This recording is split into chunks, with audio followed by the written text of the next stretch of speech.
वेद और वेदना दोनों में अंतर है। वेद को पढ़ सकते हो, पर वेदना को पढ़ना बड़ा कठिन है। किसी की वेदना पढ़िए, किसी का हृदय पढ़िए।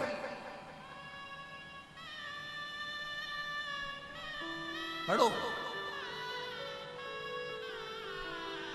और हमने एक बात पहले भी कही, आज फिर इस कथा का जो 7 दिन की कथा का 16 तारीख कथा का जो विराम दिवस चल रहा है कथा का, उसमें फिर एक बात कहेंगे। किसी को कुछ देने से पहले अपने परिवार, अपने घर, अपने मोहल्ले, अपनी सोसाइटी, अपनी कॉलोनी में देखो। अगर कोई को शिक्षा की जरूरत है ना, उसके स्कूल की फीस भरने की जरूरत हो ना, तो पहले उस बच्चे को अच्छी एजुकेशन दिलाने का प्रयास करो। अपने मोहल्ले में, अपनी कॉलोनी में, अपनी सोसाइटी में, अपने क्षेत्र में देखो, किसी को बहुत बीमारी है ना, उसके पास हॉस्पिटल में पैसा जमा करने का नहीं होना, तो प्रयास करना कि उसकी इलाज में थोड़ा सा खर्च कर दे। खर्च मत दो किसी को भी, आप अपना अपने हाथ से तो वो लाइन फिर स्मरण में आ गई। कभी प्यासे को पानी पिलाया नहीं, बाद अमृत पिलाने से क्या फायदा। कभी गिरते हुए को उठाया नहीं, बाद आंसू बहाने से क्या फायदा। अपने घर में जहां रह रहे हो, अपने परिवार में जहां रह रहे हो, अपने कुटुंब में जहां रह रहे हो, वहां की रहने वालों की भी वेदना को समझो, उनको भी समझो।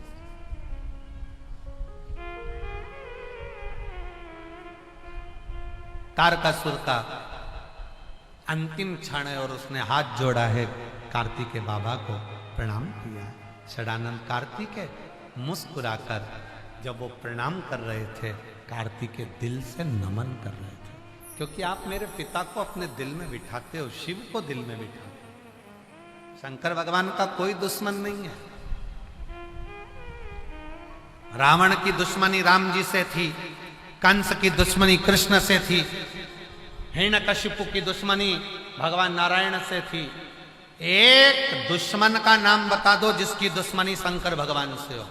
शंकर भगवान का कोई दुश्मन नहीं है। देवता भी शिव को मानते हैं, गंधर्व भी शिव को मानते हैं, अप्सरा भी शिव को मानती हैं, किन्नर भी शिव को मानते हैं, असुर सुर सब शंकर को मानते हैं। शंकर का कोई विरोधी नहीं है, कोई विरोधी नहीं।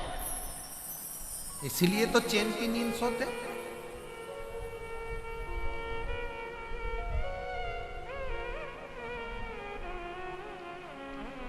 शिव का कोई विरोधी नहीं,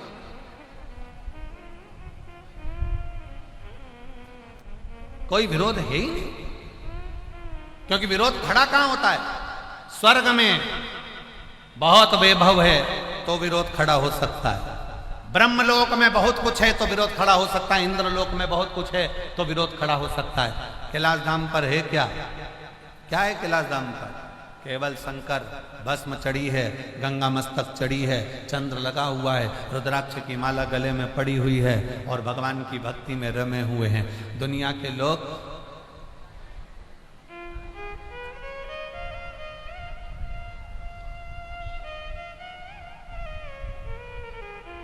शिव को जिस दिन पहचान जाएं और शंकर के जल को जिस दिन जान जाएं, शिव के एक लोटे जल को जिस दिन तुम पहचान गए, तो समझ लेना कि शंकर की भक्ति की एक सीढ़ी पर तुम चढ़ गए, मतलब शंकर तुम्हें मिलने वाला है और तुम्हारा कार्य सफल होने वाला है। शिव की भक्ति को पहचानोगे कैसे? अगर शंकर के मंदिर में जाना चालू कर दिया, शंकर जी को एक लोटा जल चढ़ाना चालू कर दिया, शंकर के मंदिर तक पहुंचना प्रारंभ कर दिया, समझ लो शिव भक्ति तुम्हारे पास में आने लगी है। शंकर की उदारता तुम पर हो गई, शंकर की करुणा तुम पर हो गई।